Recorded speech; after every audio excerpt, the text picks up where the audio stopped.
Hi, welcome to another edition of Shorty on the Fly. In the previous video, we discussed the selection and organization of your fly boxes.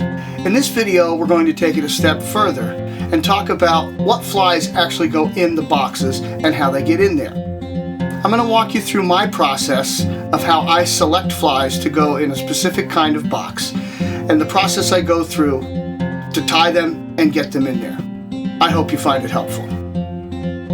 I have carried many boxes that get restocked from year to year, and they have served me well for quite some time. But tying the same thing over and over again just to restock? Where's the fun in that? Every once in a while, I will find a new box that speaks to me and wants to go home with me. Such was the case about a year ago when I found this box. In addition to satisfying my need for pre-cut slots for the flies that serve my OCD tendencies so well, this box also had one extra deep panel that could accommodate dry flies beautifully without crushing or otherwise compromising their appearance or floating ability.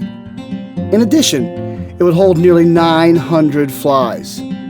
So it got me to thinking, what if I tried to turn this box into the box that would satisfy all my needs?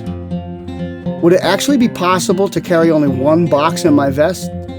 Sacrilege, I know, but I decided to give it a try.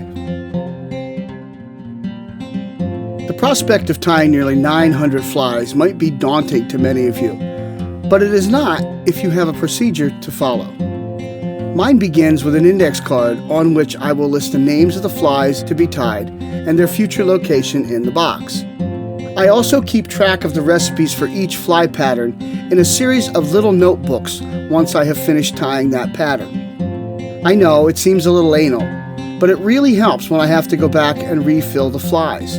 There is no guesswork as to which materials I used on that particular fly pattern. Many of you know exactly what I'm talking about here. So, in the new box, 4 panels. That was pretty easy. Dry flies and emerger dries, soft hackles, medium to small nymphs, and medium to larger nymphs.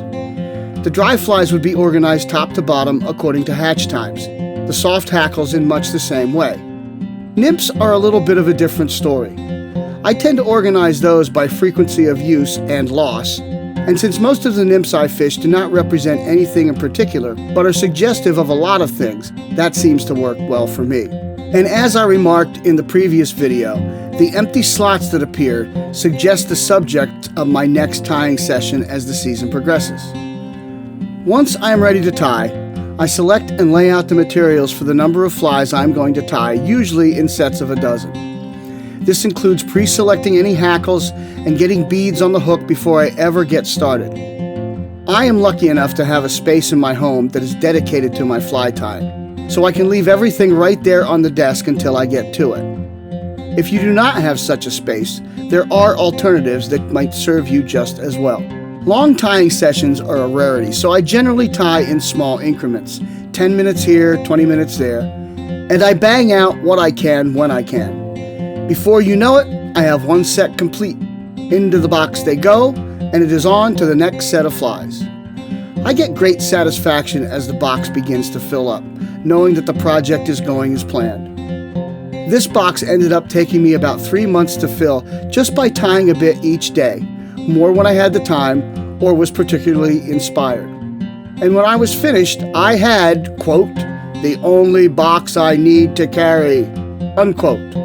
And since I had such fun creating the only fly box I need to carry, I immediately needed another one. Could I really fill a box of more than 800 useful flies using no hackle at all? And there is the subject of our next video, substituting certain materials. If you found this video helpful or intriguing, feel free to share it with a friend and leave a comment. Subscribe to my channel for more videos and stay tuned. I bid you peace.